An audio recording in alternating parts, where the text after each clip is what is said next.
What's going on, everybody? Welcome back to another IWCA show with your host here, Nick Thurston. Today, I had the privilege of speaking with Mark Unger, the owner and president of Unger Enterprises. You guys may know him, or at least know the company. I'm sure we all get a lot of our professional tools that we use from them, as well as Henry Macarios, and I hope I'm pronouncing that right. Sorry, Henry, if I butchered it. Henry is the VP of Sales for Unger, and together they're going to walk us through the background, the history of Unger, how they came to be, the background of them with the IWCA and what they've seen over the years, what they want to see coming up, how things are moving along, and their opinions on that. We're going to hear a lot of great information about the industry in general. So stay tuned for this one, guys. This was a great episode. I learned a lot on this one, had a lot of fun with it. And at the end, they're going to make a special announcement on something that they're unveiling at the convention this year, the 2021 convention in Orlando, happening on March 22nd through the 26th. So stick around, guys. Enjoy this one. It was a lot of fun. And yeah, without further ado, let's get into it. All right, Mark, Henry, thanks for being with us here today. How you guys doing? Hey, we're doing great. Thanks for having us, and myself and Henry. Yeah, absolutely. I'm excited to get into this with you guys. So real quick before we get started, Mark Unger, owner, president of Unger Enterprises, right? Tell us a little bit about yourself, your background, your history, how you got into the window cleaning industry. Yeah, just anything like that. Sure. Well, I'm happy to get into a little bit of history about our business. So my father was a window cleaner in California back in the late 50s. And it's a lengthy story, but I think it'd be interesting to listeners about how Unger really was created. So he decided to take a trip as a tourist from where he was in Burbank, California, into England. He was actually a vegetarian at the time, had some stomach issues, and went to a convention there near Birmingham, England, and saw that window cleaners in England were using chalk and chamois and not squeegees to clean windows. You know, like most window cleaners, if you're traveling, you always check out how are people doing it in wherever you are. And it's just so happened that at that vegetarian convention, my to-be mother was traveling to the same convention from Hamburg, Germany. She was German, and she was a vegan at the time. And my father, despite she having her boyfriend with her, somehow swept her off her feet, and they became romantically involved. And he then, right after the convention, he followed her to Hamburg, and basically started, a kind of romantic relationship, and went to obviously see what the Germans were doing with window cleaning, and they were also using chamois and ladders, and saw no squeegees in Europe at all being used back in the late 50s. So he convinced my mother to go back with him to California, married her, then packed up some squeegees and decided to go to Germany, back to Hamburg, to my grandmother's house. They lived in the attic, and started to try to sell squeegees on the street. So speaking not a word of German, he would go, and if you've ever been to Europe, they have big walking streets where all the shops are, and they have lots of glass. And the window cleaners are there every morning, cleaning all the shop windows. And he would go on the streets and show them a squeegee and basically say, hey, let me show you how you use a squeegee versus a chamois, and you can save time.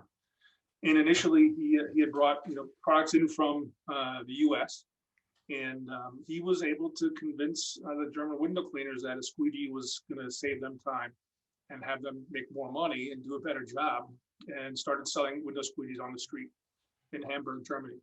And yeah, so he was, my father was a very gregarious, outgoing person, salesman. And, he always told me that when you have a window cleaning business, and I cleaned windows when I was in high school in my town, that you spend half the time cleaning and half the time selling. So that was always his argument, to make sure you're out there selling to get new jobs, right? Besides what you're cleaning now.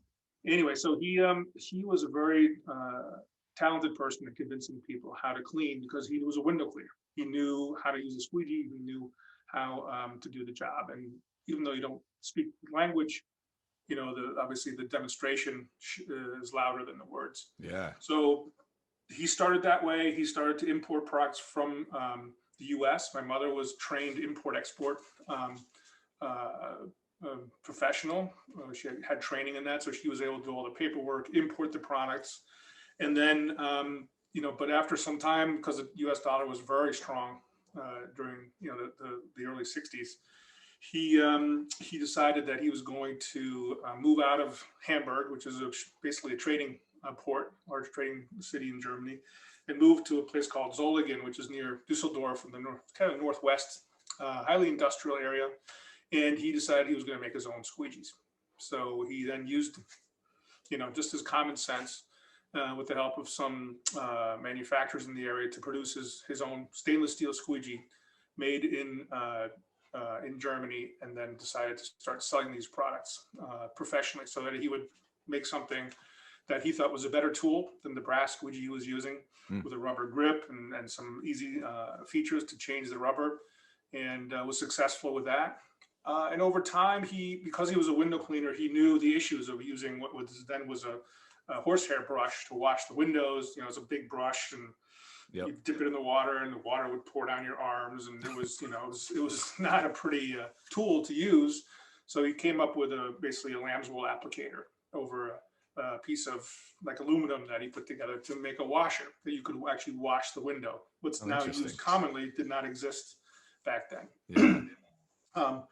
And it's all about saving time to the window cleaner and allowing them to make more money, and also easier to work, right? Easier, less effort, which would be better on the body. And so the next tool that he invented was something to help window cleaners off of ladders. So, he had a beach umbrella. He always tells the story, and he cut the top off of it, had a little mechanism, you could pull it out and kind of jammed the tools on top of that. And that was the precipice of the telescopic pole. And that's how he was able to develop a range of products, all based upon the needs that he saw of the window cleaner on the street, where he could try to save them time and do a better job. And because these tools were all expensive, there had to be a return on that investment. And so we traveled from town to town in Germany, demonstrating these tools on the streets in the mornings to convince window cleaners that they should adopt these products. And business was started in 1964. He opened his first factory in 1966. That's when I was born.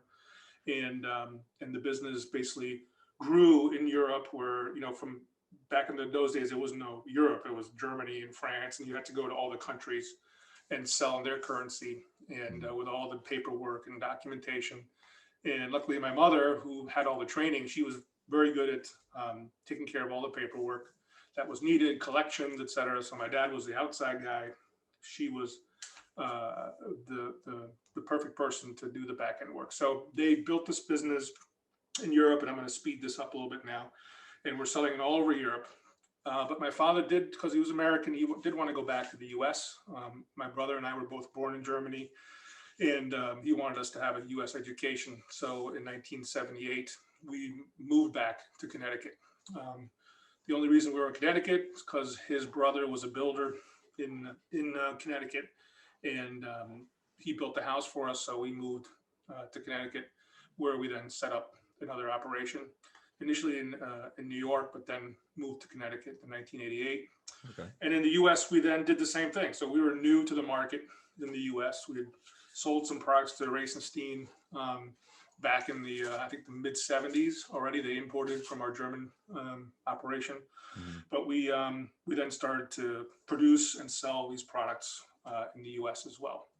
And at that time, it was interesting because our main competitor still today, Ettore out of California, I'm sure you know well. Yep. The only product that they had was a squeegee and rubber. They didn't have a full range. So we had a full range of tools for window cleaning, and we're able to sell those effectively to the U.S. market. Although Ettore still is the dominant, I think, squeegee producer in the U.S. just because they have been around for so long.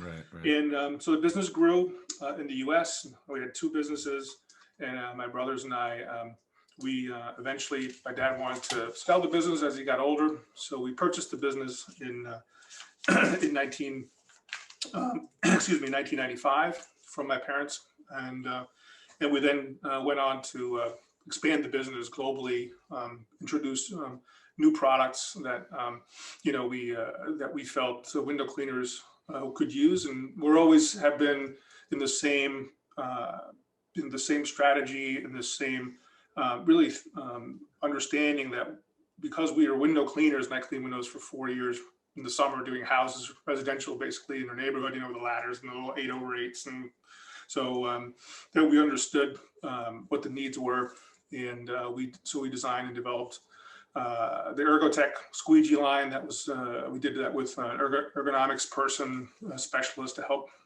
improve kind of the standard brass and steel products, telescopic poles, scrapers. Eventually, we also branched out into other markets such as floor cleaning and floor scraping, because the U.S. market, believe it or not, is a lot less window centric than the European market. Mm-hmm. Windows just aren't cleaned as much in the U.S. as in Europe, unfortunately, for all of us. But that's a reality. So we have a full range of other tools that are expansionary outside of the window business. And but we have the majority of our business continues to be window cleaning tools. Back in 2000, in the early 2000s, we saw out of the UK the emergence of the pure water business coming out of England.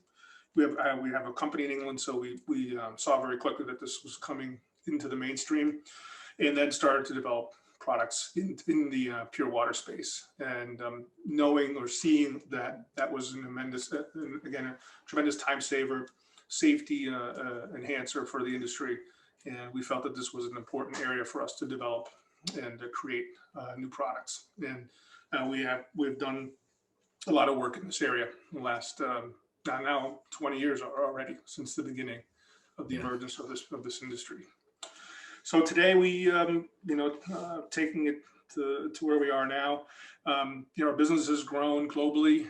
We also have a retail business that you may be familiar with, that we sell a different kind of more what I would consider consumer grade, what we call casual use products that we sell at Home Depot. We sell at some other retailers that are geared more towards what we call the semi-professional or homeowner that doesn't use them every day. Okay. So we have that business as well. So we're very diversified globally in terms of our distribution, our manufacturing. Most of our commercial tools for window cleaning are made in our German plant. We use very high quality standards because we know these tools have to stand up day after day, hour after hour. And we always feel that our obligation is to ensure that you as the end user get more life out of the product than you'd expect. And so that's and we stand behind our products with 100% guarantees. So we want to we always stand behind the quality. So that's about 6-7 years ago, we hired actually a CEO. Our business had grown to the point where my two brothers and I kind of stepped back from the day-to-day, and that's when Henry also came on board and professionalized the business. It's grown nicely since that point, and but we continue to be true to our roots in terms of window cleaning is our primary business, and we are innovative. We try to innovate on a constant basis to drive whatever the needs are the window cleaners facing down, depending on what the environment changes or the processes change. We want to be the leader when it comes to new products. That's awesome. That's a great story. That's like a great love story, a great hustler story, and sounds like your father was an inventor as well. He was. I mean, that's super cool. And then obviously you picked some of that up from him, took the business and ran with it, taking it globally and all that, and staying innovative. And that's awesome. Thank you for that, Mark. So that's how our business started, and that's where it is today. And it's interesting. It's fascinating actually, because there's a lot of window cleaners have an inventive stream or tendency to them. So we get a lot of window cleaner requests, or hey, let me show you this product, and we always are interested in to see what you guys are coming up with for a better mousetrap. So it's always interesting to see. I've got a whole book full of things I could bring you. I'm sure. Very cool, very cool. And you said Henry came up. Oh, sorry. Go ahead, Mark. So I'll just give you a good example. So the bucket on a belt, we invented the bucket on a belt, and the idea came from a window cleaner who came to my father and said, "Hey, I got this great idea," right? And so he had like a PVC tube that he basically just like took the bottom and glued like a stop to it, and then had it with a little belt buckle on it. And he said, "This is just for me to put the washer in," right? And so my dad's like, "Wow, what a great idea!" Yeah. And licensed. He got a few bucks for the idea, and he got a royalty for, I don't know, 5 or 10 years, whatever. And we just took that idea from there and created the first bucket on a belt. And, now it's obviously an industry standard, but those ideas window cleaners have some great ideas, and we love hearing from them. That's super cool to hear. That's awesome. Yeah. So Henry, you are the vice president of sales for Unger, right? Yes. Yep, that's correct. Awesome. So tell us a little bit about yourself, your background, and how you got involved in window cleaning and with Unger from the start. Yeah, thanks, Nick, and thanks for having us as well. So my background is predominantly in the healthcare space, and that's where I cut my teeth. In eye care, in oral care, baby care, and it's really in sales and marketing. And, throughout my experiences, my experiences have taught me that, working on premium brands, products that are innovative, or working with companies that are innovating products that are designed around end users is really the secret recipe for success. So, about 7 years ago, I was, looking around for a different opportunity, something that was, quicker to market in the sense of the decisions that were being made to bring products to market. Sure. Because in healthcare, it takes a long time to get approvals and get things going. And I met with, our CEO at the time, and he laid out this innovation roadmap, and I was really impressed with it. I was like, wow. And what I found was that it was very similar to the industry I came from, right? I mean, you had a premium brand where Unger was a leader in the space that it was playing in. And there was this robust innovation roadmap. And at the time, I was looking at the hydropower unit, the DI system that they were going to be launching into the market. And I thought, this is incredible. It was so easy to use. It was not only sustainable, but it was an item that would get people off ladders and make it safer for that end user. And it reminded me of healthcare. Like everything we did, right, was built around innovation, designed around the end user. And that's what was happening here. It was the secret sauce to success. And I thought, you know what? I think there really is something here. And I joined back in 2014, and it's been about 7 years, and it's been an incredible ride. And, I continue to be impressed with, the talent relative to the engineers from Germany and the United States in terms of bringing all of these global assets that Mark mentioned to really understand the end users in the market and deliver meaningful innovations that make a difference in people's lives. Right. And I think that's probably the most fulfilling aspect of, being a part of Unger, and I'm looking forward to the upcoming IWCA in Orlando too, and meeting with all these end users and sharing different innovations with them that are coming and that'll hit the market. So excited about that. And, thanks for having us. Yeah, absolutely. And again, I appreciate you guys being here. And Henry, you've sat in on a number of the board meetings that I've attended. I believe you've been involved with the IWCA in that sense for a while now. And it's always appreciated hearing your, not just from me, but from everybody, hearing your input, because you are bringing that outside perspective, what you're seeing in the sales force of, from the consumers, from the end users and our members at that rate. So I appreciate all that, and I appreciate you being here. So with that being said, because this is the IWCA show, how did Unger get involved with the IWCA from the start? So my father got involved with the IWCA right at the beginning, when it was kind of a nascent organization. Mm-hmm. And I say that because they were, I think when it first started, I'm trying to remember the inception date, I think the early 90s, I think. And he was trying to help the IWCA deal with the International. So he, because they were a U.S. organization, and he was hoping that the IWCA, with his help, could expand into Europe and Germany, because there wasn't really an association, so to speak, in Europe, and there still is not a governing association for window cleaners in Europe. So he had organized some booth space and got them to show at the Interclean show in Amsterdam, which is a large show, to see if they could drum up some support, also at the British show. And he was, with Jim Willingham and the initial, cast of characters that were, trying to put this thing together. He was trying to help them as best as he could with his networking, because he felt it was important for an organization to try to bring the all the just completely just disparate, the broader range of professionals that are really in the industry. Because if you think about the U.S. market, it's a little different than the European window cleaning market.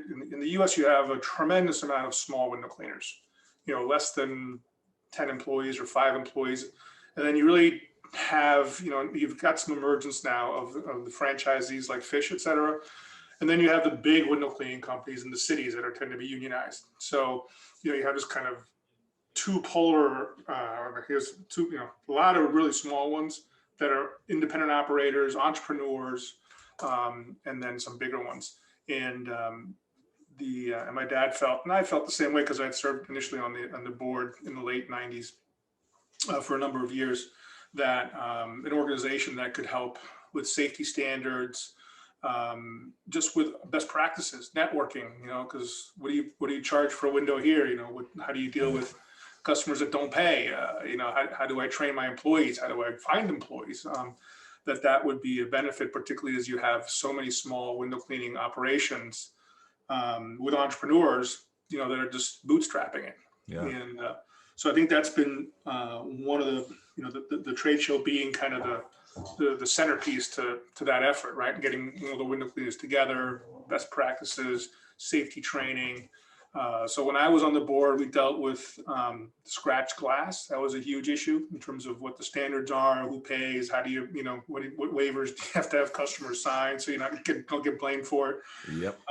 And so those ANSI standards, as well as the I-14, that was, when unfortunately window cleaners were not tying down properly to the rooftops, and there was fatalities that would happen on a regular basis. So trying to force the industry, force building owners through OSHA to have anchors installed that were safe for window cleaners to tie off on, rather than an air conditioning unit or whatever they could find right on the roof, right? So, yep. So those are the main issues that they went through, and it wasn't easy. But at least there was a unified body that could speak as one voice to OSHA and to industry, to the other property owners about window cleaning safety, and be trained and not just on window cleaning and how to do it correctly, but new potential opportunities like now like roof washing or wear washing, or as well as other types of cleaning that could be done to expand the revenue potential, or how to market your business, right? How to, I remember they always had the award for the best marketing, right? How's your van look? How's your, all your literature and everything else? And I think that opened other window cleaners' eyes in terms of professionalism, proper marketing, and being able to expand their business. Yeah. And so I think it's always been, an industry, an association that is really doing a good effort. I just the biggest issue that we tried to work on was how do we expand the membership, right? How do we reach window cleaners? How is this a value proposition so that window cleaners throughout the U.S. and Canada and elsewhere would join and find that they're getting value for their membership? Right. What about you, Henry? What's been your experience with the IWCA?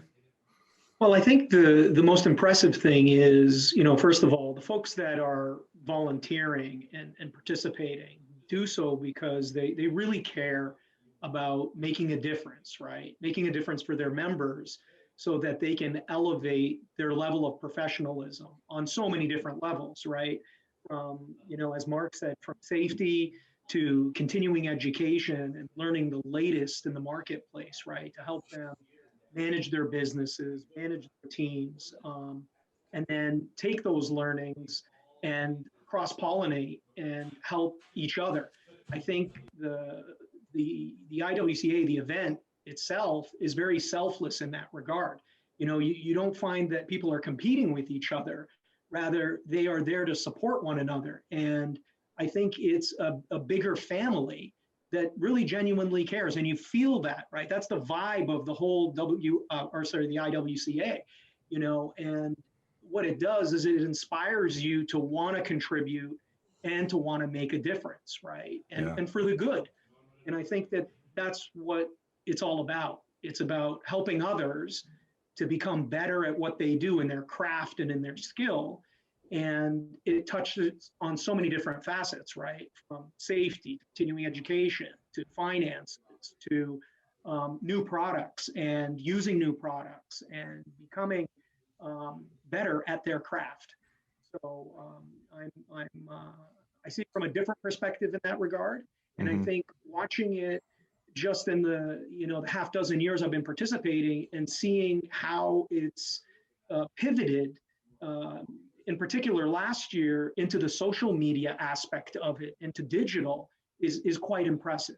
And knowing that you're going to be focusing on that effort to engage members and add value is really the right way to be going, to have folks open up their phones wherever they are and get the latest and greatest relative to what's happening, right? And you're already seeing elements of that with the upcoming show in terms of the app to provide safety just for the show itself. But I think there's just so much more potential from a digital perspective that is going to be exciting in the coming years, so. Yeah. The world is a changing and we got to follow right along with it. Right. Right. No, that's super cool. And I appreciate what you both said. And in my experience, just to piggyback off that, I went to the convention not really knowing what to expect. I am in a bigger city in San Francisco. We do compete with larger companies, and it's tough when you're in a city and you're the small guy trying to compete with the big guys. You can't really go to them for advice and go to them to see how they're running this or that aspect of their business, what tools they're using, because they don't want to give away their trade secrets. So it's been amazing, and I'm just plugging the convention here, of course, being able to go there and see these guys in states so far away that it doesn't matter if they tell me exactly how they run their business, right? Because they're just helping me out. And it's been cool to see that there isn't that competitive spirit. It is just, how can we help one another? How can we be, this brotherhood of window cleaners? And yeah, I love that. And on the flip side of that, at the trade show, a lot of us are just so busy running our businesses on a day-to-day. We don't have the time to be on the internet or wherever searching through the latest innovations and the latest tools that are out there and efficiencies and things like that, or systems or whatever. So going to the trade show, being at the convention, you just get to see things that you didn't even know existed, and you can bring those back and put them in play in your business. And that's one of the other reasons I love going there, is just seeing what's all the new stuff that I could potentially put into play in my business. So love every aspect of it, and appreciate what you guys do too. I will say that the Unger tools are awesome. I love going to the trade show and seeing what you guys are coming out with. So anyways, moving along here with all that said, and is there anything that you guys would like to see, or where do you think you see the IWCA headed in the next few years? Henry, you kind of answered that a little bit, talking about the social media and getting on the digital. But is there anywhere that you see the IWCA heading that you're excited about, or potentially that you would like to see the IWCA go? And Mark, I'll let you start that one off since you've been around so long.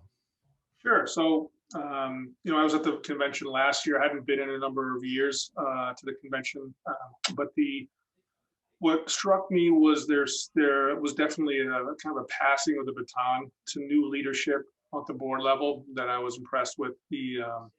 And because I'd known the board members, it's for many years you saw kind of kind of even older than my generation, right? But these were guys have been around for a long time, had run the organization, but there was discernible new blood, new energy that I felt come in at the Savannah show, and I spoke with a number of the board members. They're very enthusiastic, and I think that's what the IWCA needs is new energy, younger, newer thinking, such as reinvigorating the show, having the balls, I can say that, to do the show, move it from wherever it was supposed to be to Orlando and just push it through, right?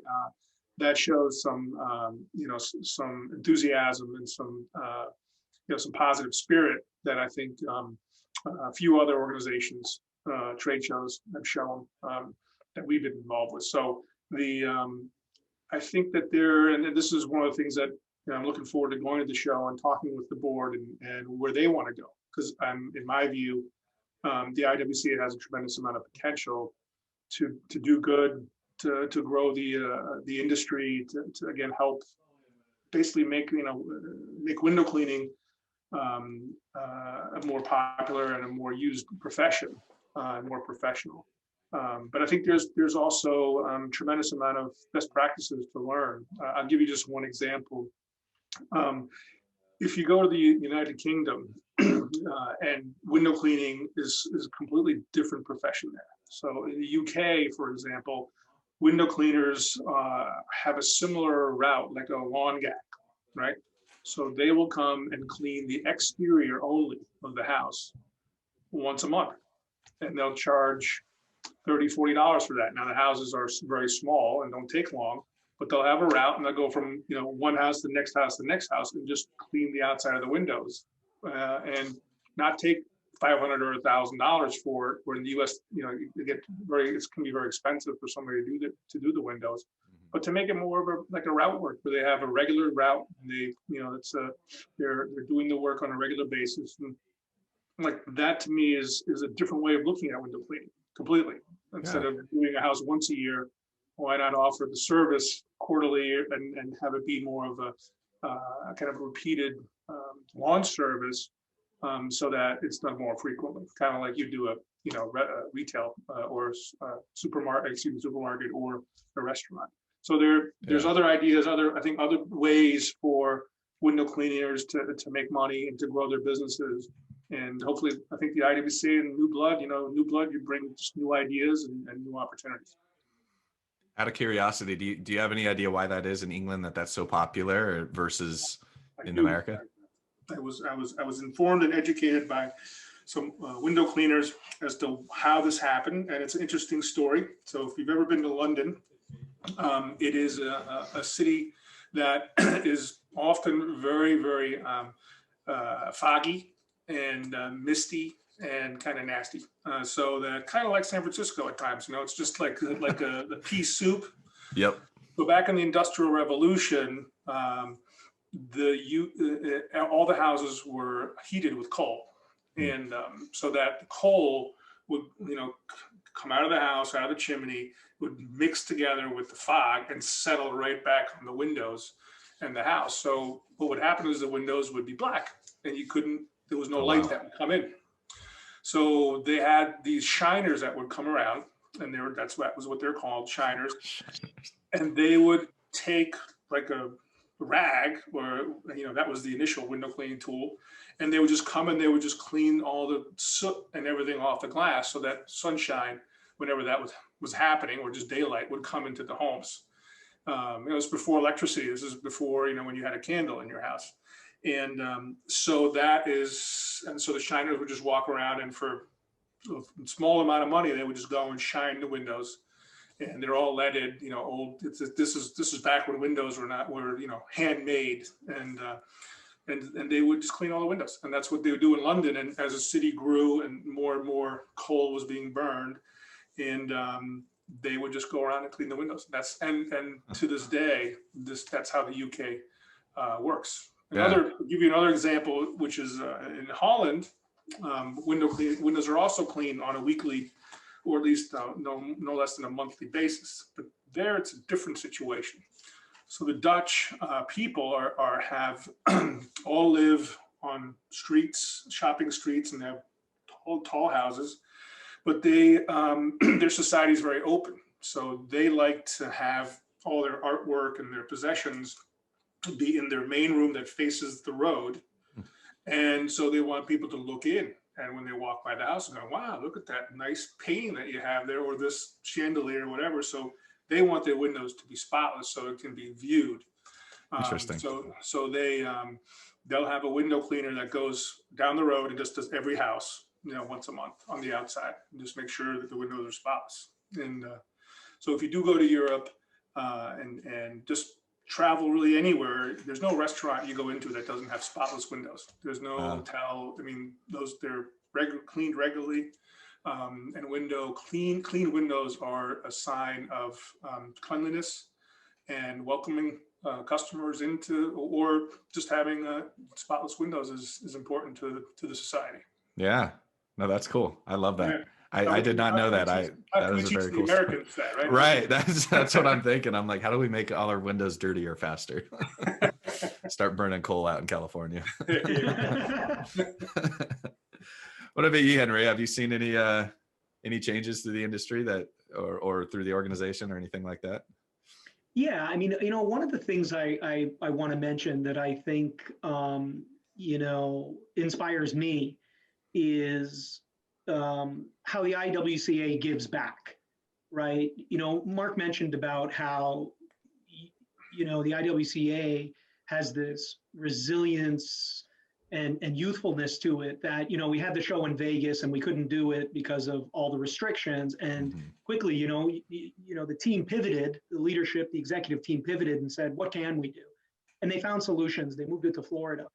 And every year when we have the event, the trade show and the meeting, there's always some volunteering aspect or donating aspect that makes a difference in the community for that particular community. And under Paul's leadership, Paul is a very inspiring individual in his own right, because I haven't met an individual that has given more to others than anybody, quite frankly. And imagine if you could take the social media opportunities that the IWCA has, right, and extend it to all the members, call it the brotherhood that you do and the sisterhood nationwide, and give back in all of the local communities on a particular effort, the scale at which you could bring all these people together that is a force for better in all those communities is just something that to me is an opportunity that exists to bring you guys more closely together and make this association a stronger family where people will want to be a part of the IWCA more than you want them to be a member of the IWCA, and I think it's in its infancy, and that's what's starting to happen right now, Nick. And I think that's how we have felt about this show in particular, right? That you had the resilience to pivot, and it's let's support them, let's go with them, and let's make things happen, because nothing's going to stop us, right? Right. And that's an aspect of it that I like, and I hope we continue to build on it. Yeah, I agree, and I appreciate you saying that. I'm really excited about all the new everything you just mentioned. I mean, everything the IWCA is doing right now, and with Paul, not to toot his horn too much because I do that for him a lot, but you're right. He has done so much for people, and it's been inspiring for me. I've only been on the board now a few years, or I'm going on my third year here, but just working with these guys has been just amazing to see, like you said, how giving everybody is, and that this organization actually does care about their members. Mark, you said that as well. And it is different from a lot of other associations. Not to say that a lot are bad or the other ones are bad, because I've been to the other trade shows and things like that, and love the people that are there. But there's just something about this organization. You really do feel that love. It's just different. So I really appreciate you guys saying all that. So we're running up on about 45 minutes here, guys. I want to be respectful of your time. Is there anything else you wanted to add before we talk about some other exciting news? I think to your point, any organization, whether it's your business, our business, or an association, it's always about the people. Mm-hmm. The leadership, the type of spirit and culture drives the direction of the company or the association or whatever it is, right? Yeah.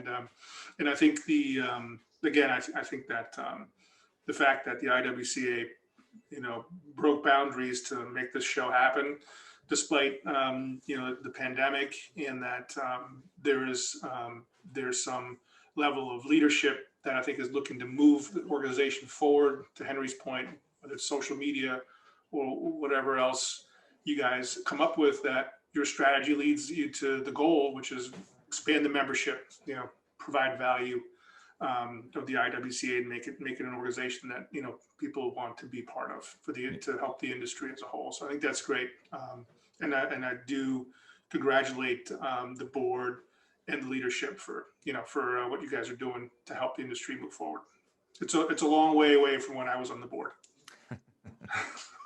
Yeah, times are changing, right? Yeah. No, that's on their behalf. I will thank you. That's great to hear, and I just feel blessed to be working with these guys. They're all taking the charge, leading that. I'm just getting on here, trying to bring some light to it. So I appreciate you guys being on here, sharing that light anyways.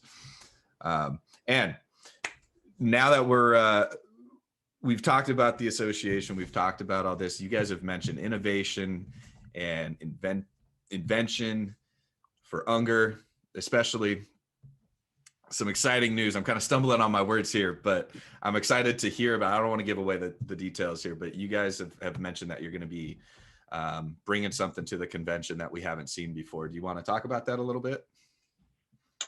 Well, I think I'll leave the details to Henry. I think importantly, I think for the industry is that the shift from, well, not the shift, but the addition of the pure water, what we call pure water cleaning, which is not only environmentally conscious, but also is a huge time saver, which means the philosophy, time is money, right? That's how we and my father created tools that help save the window cleaner time in order to allow them to make more money, which is what your business is about, without sacrificing quality. But also the safety aspect of it is a tremendous boost that you can go up, 30, 40, 50, 60, even higher feet from the ground, and safely and with a good amount of good high quality clean windows is I think is a huge game changer for the industry. And I think the adoption rate is picking up in the US. It's already much more advanced in other European countries like the UK.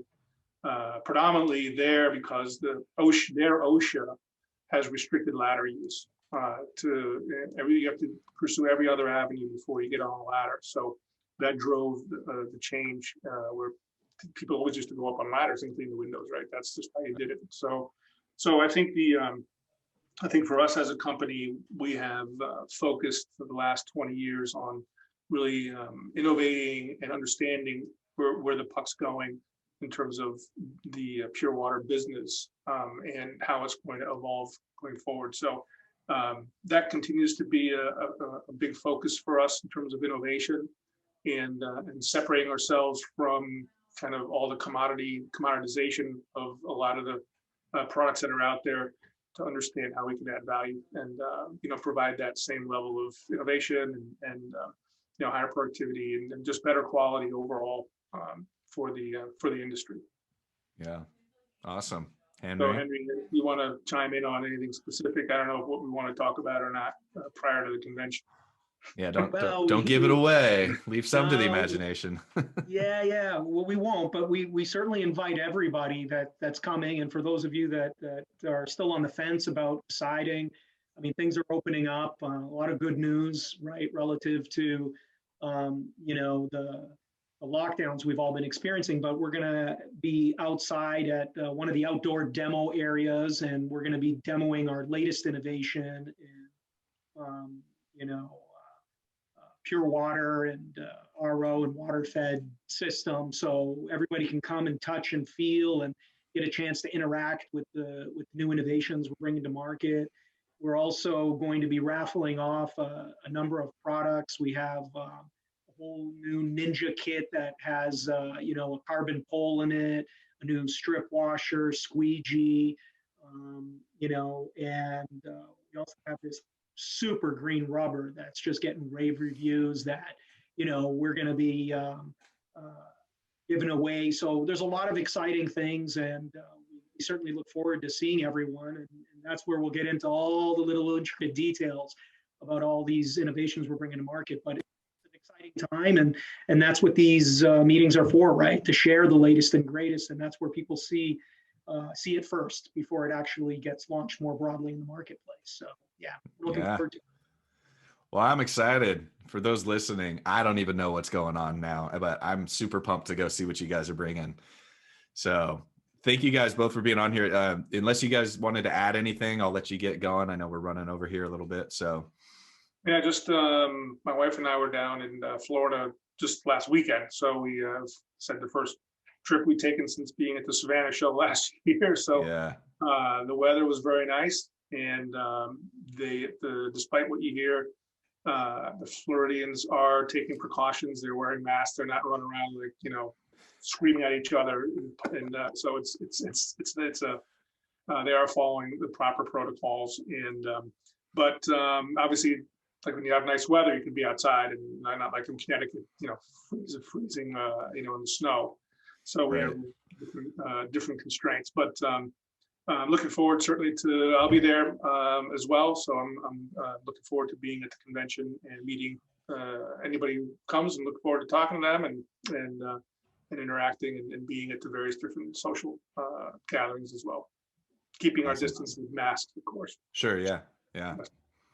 Looking forward to seeing you there, Mark. But thanks for inviting us on, Nick. It was certainly nice to meet you. Look forward. Are you going to be at the convention as well? I assume, right? I will be there. Absolutely. Right. So look forward to seeing you down in Orlando. Yeah, you as well. Henry, we'll see you there. You got it. Thanks a lot. All right, you guys. Hey, thanks so much for being on. Have a great rest of your day, and see you in a couple weeks. Right. You too.